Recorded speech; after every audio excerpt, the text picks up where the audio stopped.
So this worksheet, which is fundamentally instrumental analytical chemistry, we do a little bit of chromatography, some mass spec, some infrared, some NMR, and then all of these spectroscopies together, or at least more than one spectroscopy in a given question.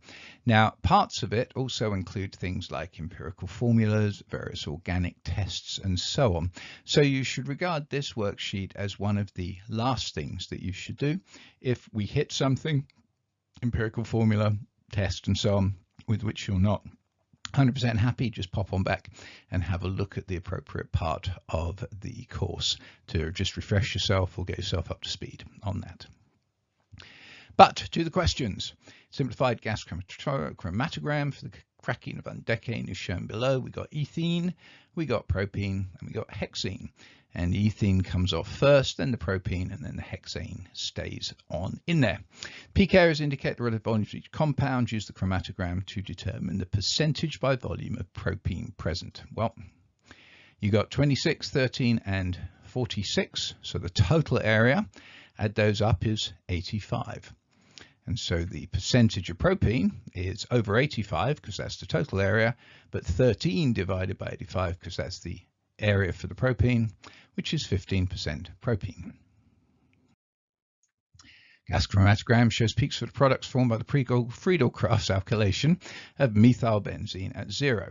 So we've got the 1,2, the 1,3, and the 1,4 benzene. We're interested in the 1,3 dimethylbenzene.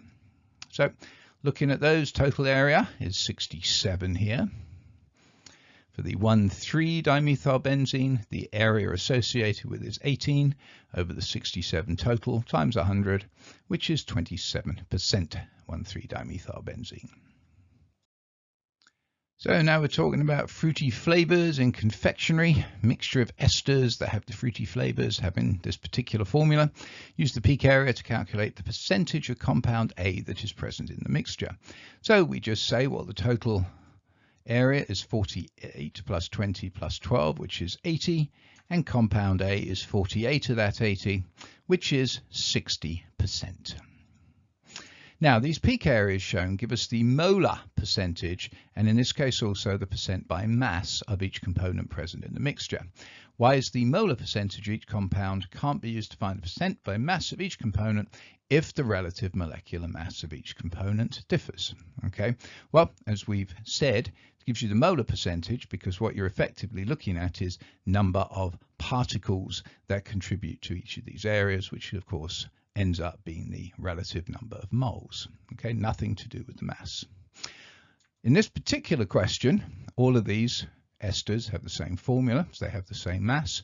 So any mass conversion to moles or moles to mass conversion is going to be the same.